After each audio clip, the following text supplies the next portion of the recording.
Com as mãos trêmulas e o coração soando como um tambor fúnebre em meus ouvidos, fechei a porta da casa que construí com o suor de 40 anos de trabalho. Cada tijolo, cada viga, cada janela parecia gritar uma acusação silenciosa. A voz do meu filho, Ricardo, ainda ecoava em minha mente, afiada como um caco de vidro. Esta é a minha casa agora. A casa que você está afundando com sua teimosia senil. Saia! Desapareça da minha vida! As palavras dele, proferidas com uma frieza que eu jamais julguei possível, eram o golpe final em uma campanha de desgaste que vinha se desenrolando há meses, orquestrada de forma sutil e venenosa por sua esposa, Letícia. Ela, com seus sorrisos de porcelana e ambições de aço, havia convencido meu menino de que eu, seu pai, era um fardo, um empecilho para o progresso que eles tanto almejavam. Fui acusado de desviar dinheiro da empresa que ergui do nada, de ser um velho gagá incapaz de tomar decisões. A ironia era cruel. Eu, que sacrifiquei minha juventude, que passei noites em claro debruçado sobre plantas e orçamentos para dar a ele o futuro que eu nunca tive, era agora um ladrão, um pária em meu próprio lar. A noite de Brasília me engoliu. As luzes da cidade que tantas vezes observei com orgulho do meu escritório agora pareciam distantes e indiferentes. Com uma pequena mala contendo algumas peças de roupa, a foto desbotada de minha falecida esposa, Laura, e a dignidade em farrapos, comecei a caminhar sem rumo. Para onde vai um homem de 70 anos quando o mundo que ele construiu desmorona? Pensei em minha irmã, em Belo Horizonte, mas a ideia de sua piedade era insuportável. Advogados? Sim, era o caminho lógico, mas a energia para uma batalha legal parecia ter se esvaído junto com a minha alma pela porta que acabara de fechar. As lembranças me assaltavam a cada passo. Ricardo criança, em meus ombros, rindo enquanto visitávamos uma obra. Sua formatura, o orgulho inflando meu peito. O dia em que lhe entreguei a chave do escritório principal, um gesto simbólico de passagem de bastão que, agora eu via, ele interpretou como uma abdicação. Como o amor se transforma em desprezo. Como a gratidão se converte em tamanha crueldade. Cada memória era um novo golpe, mais doloroso que o anterior. Passei a primeira noite em um hotel barato na Asa Sul, cujo cheiro de mofo e desolação espelhava o estado do meu espírito. Deitado naquela cama irregular, o silêncio do quarto era ensurdecedor, preenchido apenas pelo zumbido da minha própria dor. Onde eu havia errado? Ter-lhe-ia dado amor demais? Proteção demais? Teria eu, em minha ânsia de lhe poupar das dificuldades que enfrentei, criado um homem fraco, suscetível à manipulação de uma mulher como Letícia? A culpa, essa companheira implacável, sentou-se ao meu lado na escuridão. O sono não veio. As horas se arrastaram, torturantes. Ao amanhecer, a luz cinzenta que se infiltrava pela persiana suja não trouxe esperança, apenas a confirmação da minha nova e miserável realidade. Eu era um ninguém, um sem-teto, um pai abandonado. Peguei minha velha agenda de contatos, um artefato de um tempo em que os laços eram selados com um aperto de mão, não com contratos ardilosos. Meus dedos, enrugados pelo tempo, folhearam as páginas amareladas, passando por nomes de velhos amigos, clientes, parentes distantes. Nenhum parecia certo. Nenhum parecia capaz de compreender a profundidade da minha humilhação. E então, meu dedo parou. Parou sobre um nome que eu não pronunciava em voz alta há quase uma década. Vicente. O nome pairou no ar, carregado de uma história de dor, traição e injustiça. Vicente. Meu primeiro sócio, meu amigo, meu compadre. O homem que esteve ao meu lado quando a construtora Alencar era apenas um sonho rabiscado em um guardanapo. E o homem que meu próprio filho, Ricardo, em um de seus primeiros atos de modernização da empresa, acusou de fraude e forçou a sair com a reputação destruída. Eu nunca acreditei na culpa de Vicente.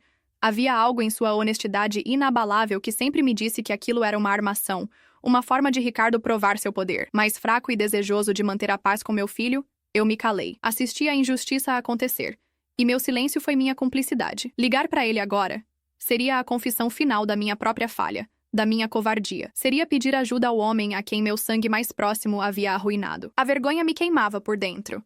Mas que outra opção eu tinha? A sarjeta? A piedade de estranhos? Engoli o orgulho, que agora tinha o gosto amargo de cinzas. Disquei os números que meu coração, para minha surpresa, ainda lembrava. O telefone chamou 1, 2, 3 vezes. Eu estava prestes a desligar quando uma voz grave, envelhecida pela provação, mas ainda firme, atendeu. Alô? Meu nome saiu como um sussurro rouco. Vicente, sou eu, Arthur. Houve um longo silêncio do outro lado da linha. Um silêncio que continha 10 anos de dor, de perguntas não feitas, de uma amizade quebrada. Eu podia ouvir sua respiração, lenta e controlada. Quando ele finalmente falou, não havia raiva em sua voz, nem surpresa, apenas um cansaço profundo. Ele me ouviu sem interrupções, enquanto eu, em frases quebradas, Resumia a tragédia da minha expulsão. Ao final, eu esperava recriminações. Bem feito. A porta fechada na minha cara. Mesmo que por telefone. Mas tudo o que ele disse foi: onde você está? E depois de minha resposta, ele me deu um endereço em Taguatinga e uma ordem simples, que soou como um resgate. Venha. A viagem de ônibus de Brasília para Taguatinga pareceu uma jornada para outro país, para outra vida. Deixei para trás o luxo asséptico do plano piloto, as quadras arborizadas e a arquitetura imponente, e mergulhei em uma realidade mais crua, mais pulsante, mais real. A casa de Vicente era simples, uma construção sólida em uma rua tranquila, com um pequeno jardim bem cuidado na frente, onde flores teimosas brotavam em meio ao concreto. O homem que me abriu a porta era ao mesmo tempo familiar e um estranho. O tempo e a dificuldade haviam sulcado seu rosto com rugas profundas. Seus cabelos estavam quase completamente brancos, mas seus olhos eram os mesmos. Tinham a clareza de um céu limpo após a tempestade, uma profundidade que falava de dores superadas e de uma integridade que nenhuma calúnia conseguiu manchar. Ao lado dele, uma jovem mulher me encarava com uma hostilidade fria e cortante. Era Helena, sua filha, afilhada de minha falecida Laura. Eu a lembrava como uma menina alegre de tranças. Agora era uma mulher feita, uma advogada, pelo que eu soube. E em seu olhar eu via o reflexo de toda a dor que minha família causara à sua. Para ela, eu não era a vítima, mas o cúmplice silencioso do crime que redefiniu suas vidas. O reencontro com Vicente foi estranho, desajeitado. O que se diz a um amigo que você traiu com seu silêncio? Me perdoe, parecia pouco. Um insulto à magnitude de seu sofrimento. Ele, percebendo meu tormento, apenas colocou uma mão em meu ombro e disse: entre, Arthur. Você parece cansado. A casa era humilde, mas impecavelmente limpa e arrumada. Cada objeto parecia ter seu lugar, sua história. Em uma estante, ao lado de livros de direito e engenharia, vi uma foto antiga. Nela, eu e Vicente, uns 30 anos mais novos, sorríamos para a câmera, abraçados, em frente ao terreno onde construiríamos nosso primeiro prédio. Ao lado, Laura e a esposa de Vicente, já falecida também, seguravam as crianças, Ricardo e Helena, no colo. A imagem era um fantasma de um tempo de esperança, um testamento doloroso do que havíamos perdido. Helena nos serviu café em silêncio, seus movimentos precisos e econômicos. Ela não se sentou conosco, permaneceu de pé, encostada no batente da porta da cozinha, uma sentinela guardando o coração de seu pai. E foi para Vicente que eu contei tudo. A história inteira, sem omitir minha própria fraqueza, minha passividade diante das ambições de Ricardo e da malícia de Letícia. Contei sobre a solidão após a morte de Laura, sobre a minha tentativa desesperada de preencher esse vazio mimando o filho,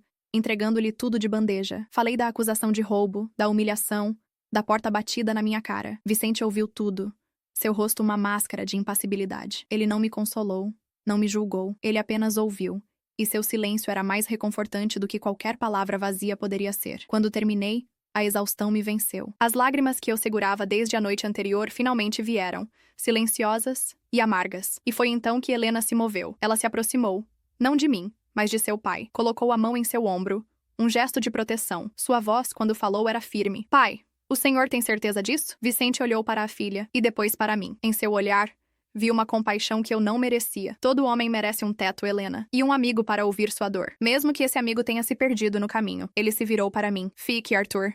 Fique o tempo que precisar. Naquela noite, dormi em um quarto pequeno, na cama que provavelmente fora de Helena, e pela primeira vez em muito tempo, o sono veio, pesado e sem sonhos.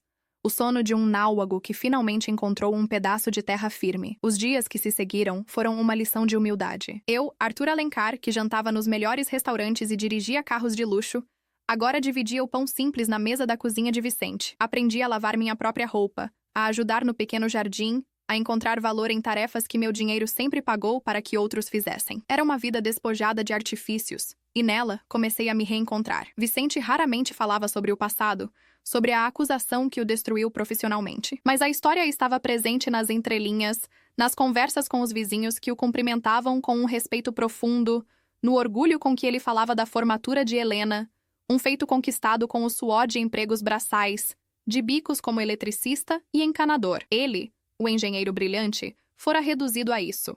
E, no entanto, não havia amargura em suas palavras, apenas uma dignidade serena. Aos poucos, Helena começou a baixar a guarda. Ela me observava, estudava-me com seus olhos de advogada, afiados e analíticos. Via minha dor genuína, meu remorso palpável. Começamos a conversar. Primeiro sobre banalidades, depois sobre o passado. Contei a ela sobre a amizade que eu e seu pai tínhamos, sobre os sonhos que compartilhávamos. Ela, por sua vez, me contou sobre a humilhação, sobre as portas que se fecharam, sobre a luta de seu pai para que ela pudesse ter um futuro. Em uma tarde chuvosa, enquanto consertávamos uma goteira no telhado, ela finalmente me perguntou diretamente: "O senhor acreditou que meu pai era um ladrão?" Olhei para ela, a chuva se misturando às lágrimas que brotaram em meus olhos. "Não, Helena, nunca. E essa é a minha maior vergonha. Eu não acreditei, mas me calei. E meu silêncio foi tão criminoso quanto a acusação do meu filho." A confissão pareceu quebrar a última barreira entre nós. Naquela noite, pela primeira vez, ela se sentou conosco para jantar não como uma sentinela,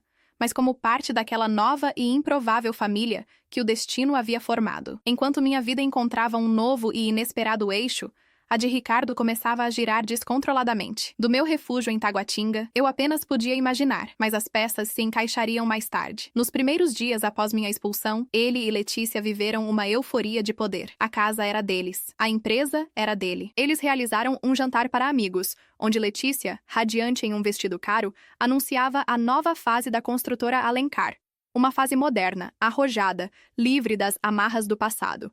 Ricardo, desconfortável, mas querendo agradar a esposa, endossava o discurso. Ele se sentia livre, desembaraçado da sombra do pai que, em sua visão distorcida, sempre o diminuíra. Mas a realidade não tardou a se impor. Clientes antigos, homens que haviam fechado negócios comigo baseados em um aperto de mão, começaram a ligar querendo falar com o velho Arthur. Ao saberem que eu estava viajando por tempo indeterminado, tornaram-se reticentes, adiaram contratos, cancelaram reuniões. Os funcionários mais experientes, homens leais a mim e que conheciam a história da empresa, tornaram-se silenciosos e ressabiados. A intuição, a sensibilidade para o mercado, o trato humano que sempre foram meus maiores trunfos, não eram habilidades que Ricardo possuía. Ele era um homem de planilhas, de gráficos, de projeções teóricas que desmoronavam diante do primeiro imprevisto. Seus projetos inovadores eram caros e impraticáveis. Ele tentou substituir a lealdade dos velhos tempos por uma gestão agressiva, mas só conseguiu gerar medo e ressentimento. O silêncio de seu pai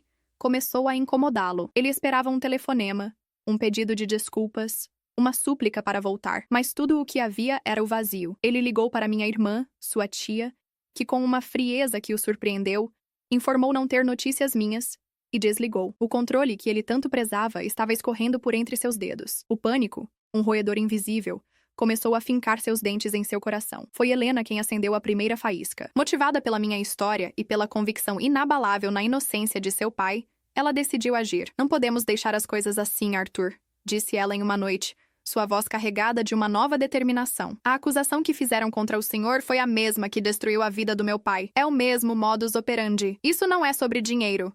É sobre restaurar a honra. Com minha bênção, ela começou a investigar. Eu era um arquivo vivo. Passei dias com ela, resgatando de minha memória nomes, datas, detalhes de contratos, acordos de cavalheiros. Vasculhei a pequena mala que trouxera comigo e encontrei velhos cadernos de anotações, documentos que eu guardara por puro instinto. Eram peças de um quebra-cabeça que Helena, com sua mente lógica e treinada, começou a montar. Ela não era apenas uma advogada competente, era uma filha lutando pela justiça de dois pais. Um vínculo profundo se formou entre nós naquelas longas sessões de trabalho. Eu via nela a filha que nunca tive, e ela talvez o pai cuja presença lhe fora roubada de outra forma. Enquanto isso, Vicente observava tudo com sua calma habitual, oferecendo um café, uma palavra de incentivo, a sabedoria de quem conhece a natureza humana em suas grandezas e misérias. A investigação de Helena começou a dar frutos. Ela descobriu que o novo contador contratado por Ricardo, um jovem ambicioso recomendado por Letícia, tinha um histórico profissional duvidoso. Seguindo o rastro do dinheiro,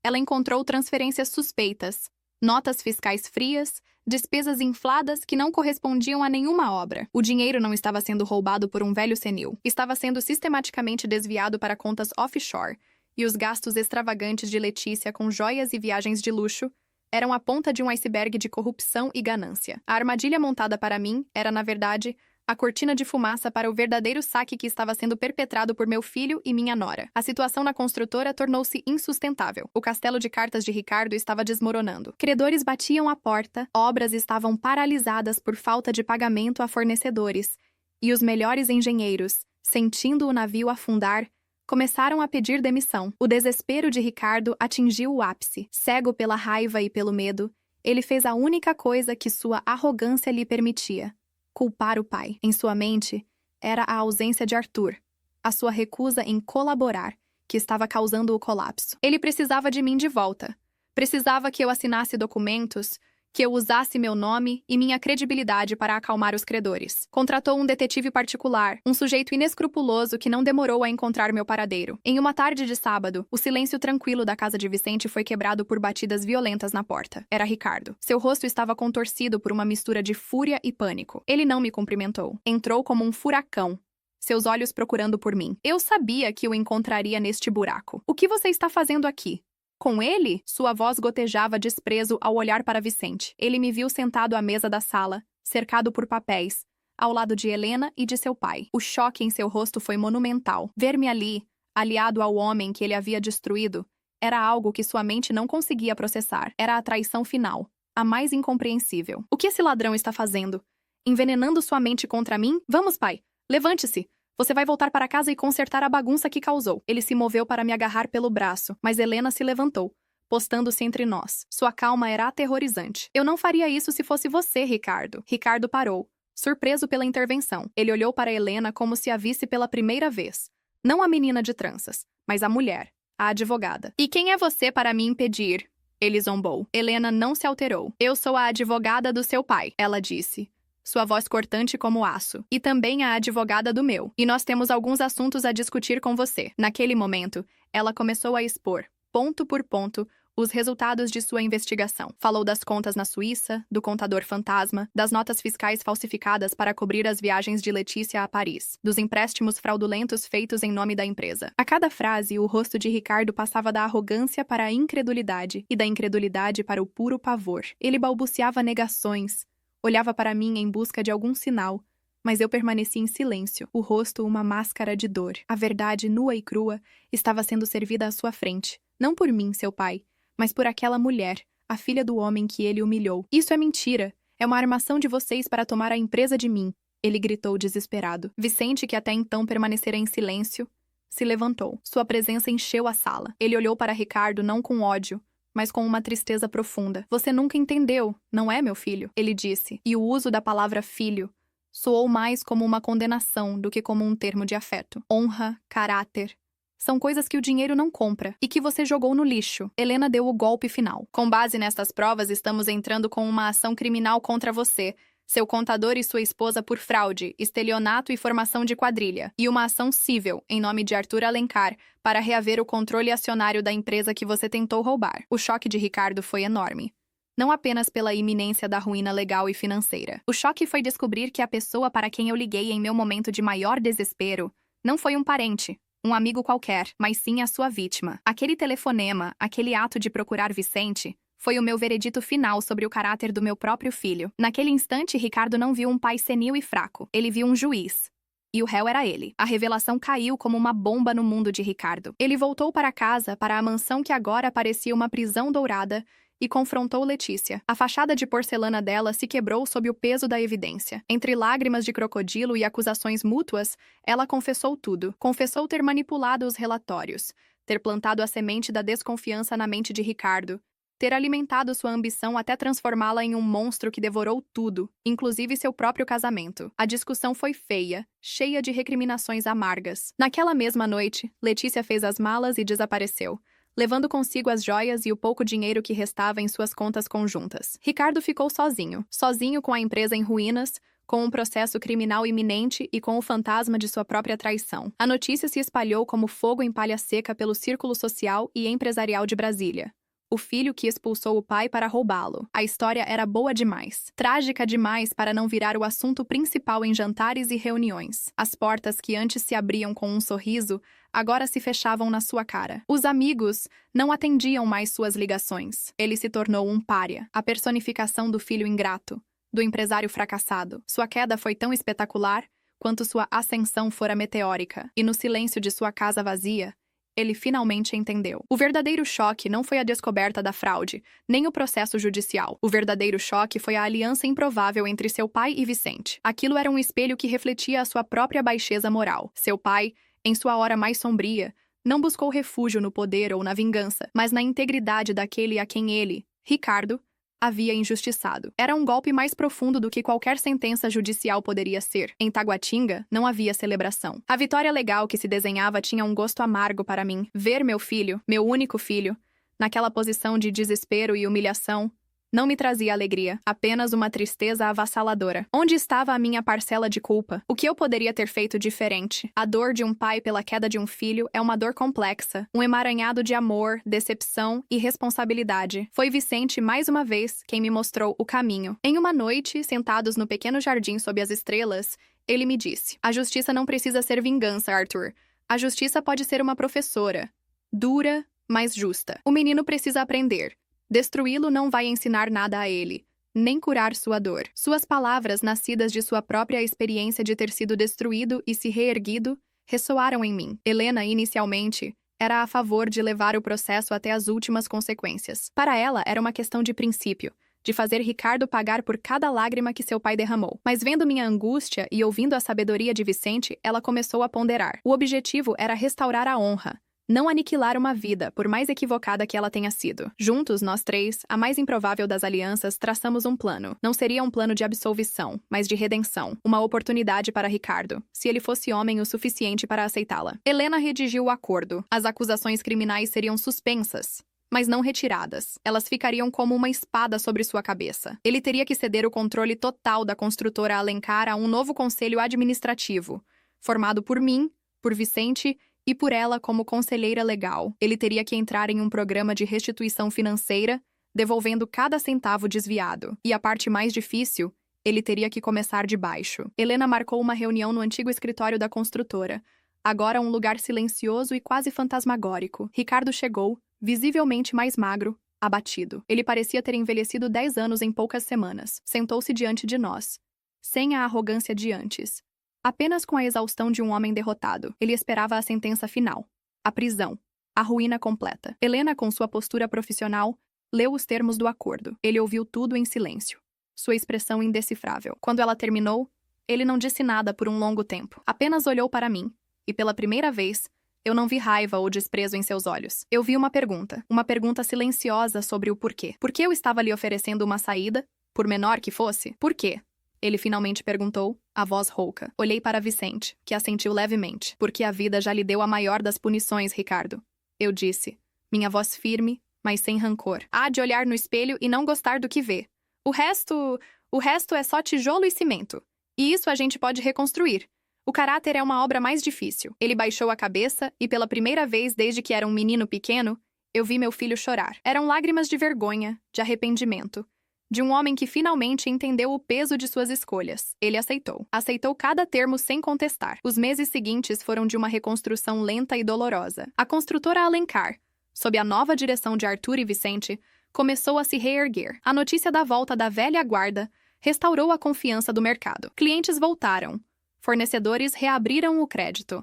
A experiência de um, aliada à sabedoria e à calma do outro, criou uma sinergia poderosa. Helena, com sua competência jurídica, blindou a empresa de futuros problemas. Era o mastermind de que falava Napoleon Hill, uma coordenação de conhecimento e esforço, em um espírito de harmonia, entre duas ou mais pessoas, para a realização de um propósito definido. Nosso propósito era reerguer não apenas um negócio, mas a honra de um nome. Fiel à sua palavra, Ricardo começou a trabalhar no nível mais baixo. Vestindo um capacete e botinas, ele era apenas mais um na equipe de um canteiro de obras, aprendendo o ofício do zero, sentindo nas mãos o peso do trabalho que ele antes só via em planilhas. Era humilhante, era duro, mas em seus olhos, uma nova luz começava a brilhar, a luz do respeito conquistado, não herdado. Nossa relação ainda era frágil, pontuada por silêncios e olhares hesitantes, mas aos poucos, começamos a conversar novamente. Não sobre o passado, mas sobre o futuro, sobre o concreto, sobre os projetos,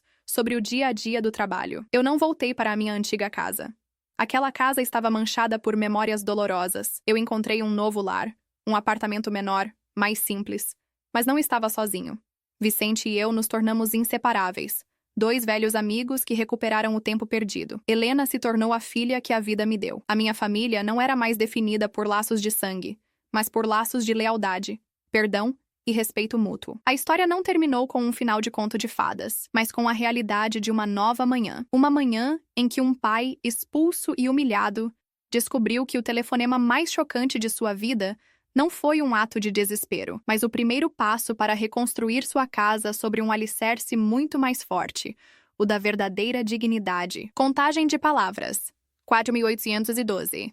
Contagem de caracteres, com espaços, 216 e 189. Seus colegas de trabalho, homens simples e diretos, o tratavam com uma mistura de desconfiança e curiosidade. Eles sabiam quem ele era, o filho do patrão, que agora era um deles. Não havia hostilidade aberta, mas uma distância respeitosa, um muro invisível que o isolava. No início, cada tarefa era uma humilhação: carregar sacos de cimento, limpar ferramentas, seguir as ordens de um mestre de obras que poderia ter a idade para ser seu filho mais novo. À noite, ele voltava para o pequeno apartamento alugado que conseguira pagar com seu novo e modesto salário. O corpo moído de dor. Ele comia sozinho, o silêncio sendo seu único companheiro. A solidão era uma lixa, removendo as camadas de arrogância e autossuficiência, expondo o núcleo frágil de um homem que nunca soubera quem realmente era. Ele pensava em Letícia, não com saudade, mas com um desprezo frio. Ela fora o catalisador, mas ele sabia, nas longas horas de insônia, que a falha estava dentro dele. A semente da ganância, do ressentimento contra a figura paterna que ele via como dominadora, já estava lá. Letícia apenas arregou. Enquanto isso, na sede da empresa, uma nova dinâmica se estabelecia. Eu e Vicente éramos como duas faces da mesma moeda. Eu, com minha energia inquieta, minha visão de mercado, meu prazer em negociar e fechar contratos. Ele, com sua calma ponderada, sua atenção meticulosa aos detalhes técnicos, sua capacidade de inspirar lealdade através do respeito, não do medo. Helena era o nosso leme, a nossa bússola moral e legal, garantindo que cada passo fosse dado sobre terreno firme. Revisitamos projetos antigos, cancelamos os delírios de grandeza de Ricardo e focamos no que sempre fizemos de melhor: construções de qualidade, entregues no prazo, com uma reputação sólida como nosso maior ativo. Convocamos os funcionários antigos, aqueles que haviam sido marginalizados por Ricardo. Em uma reunião emocionante, pedimos desculpas pela forma como foram tratados e os convidamos a fazer parte da reconstrução. Seus conhecimentos e lealdade eram o verdadeiro alicerce da empresa. A energia na construtora Alencar mudou. O medo foi substituído pela colaboração. A arrogância deu lugar ao respeito mútuo. Estávamos curando a alma da empresa. Minhas visitas às obras tornaram-se mais frequentes. Eram uma desculpa para ver Ricardo. Eu nunca o procurava diretamente. Apenas observava de longe. Via-o trabalhando, suando, interagindo de forma hesitante com os outros operários. Certo dia, o mestre de obras, um jovem chamado Jonas, veio falar comigo. Seu Arthur, o Ricardo, ele é esforçado.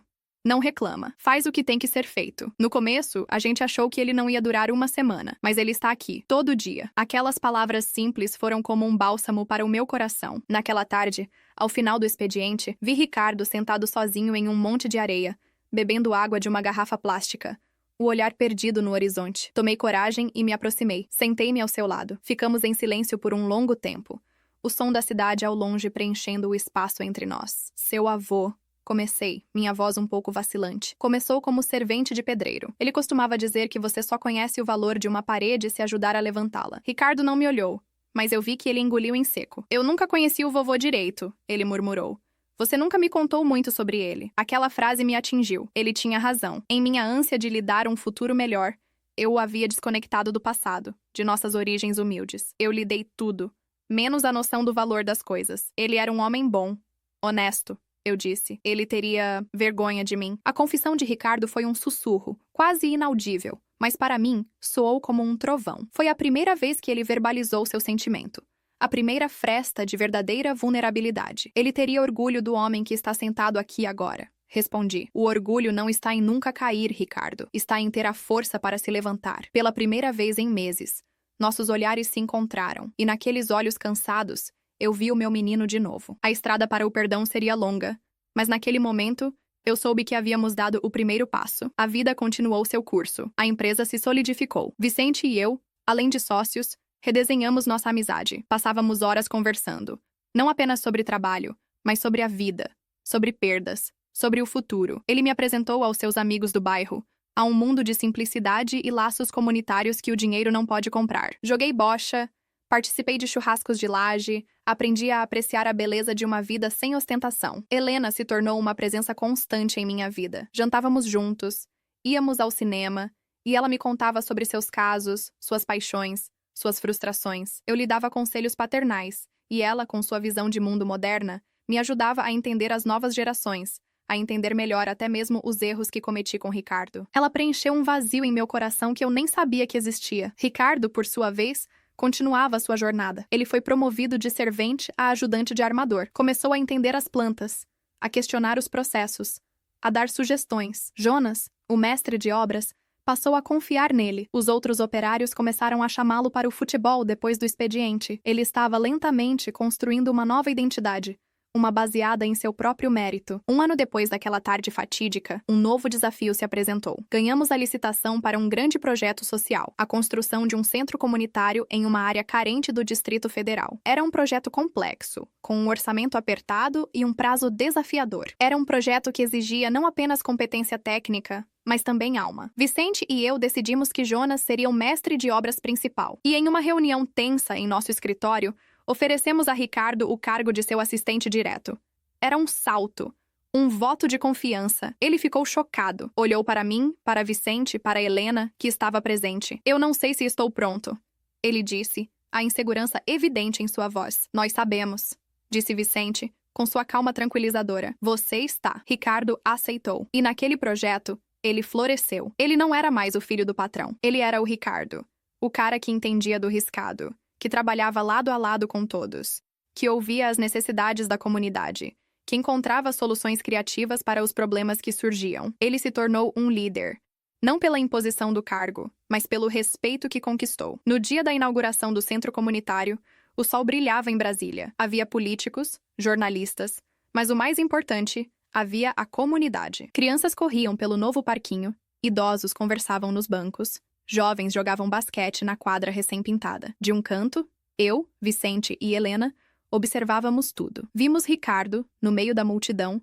conversando e rindo com os moradores. Ele não estava de terno e gravata, mas com uma simples camisa polo e calça jeans, o rosto queimado de sol, as mãos ainda calejadas. Ele nos viu e veio em nossa direção. Havia um brilho em seus olhos que eu não via há anos. Era o brilho do propósito. Ele não disse nada, apenas me abraçou. Um abraço forte, longo, um abraço que dizia tudo o que as palavras não conseguiam. Um abraço que pedia perdão e oferecia gratidão. Eu o abracei de volta, as lágrimas escorrendo livremente pelo meu rosto. Olhei por cima de seu ombro e vi Vicente sorrindo. Um sorriso sereno de quem vê a justiça tomar sua forma mais bonita, a da redenção. Naquele momento, eu entendi a lição mais profunda de toda essa jornada. Meu filho me expulsou de casa, e o choque dele foi descobrir para quem eu liguei. Mas o meu choque, a minha grande e transformadora revelação, foi descobrir que, ao perder a casa que construí, eu finalmente encontrei o caminho de volta para o meu lar, o coração do meu filho e a família que o destino, em sua sabedoria tortuosa, me deu. A verdadeira riqueza não estava nas paredes que eu ergui, mas nos laços que, contra todas as expectativas, reconstruímos.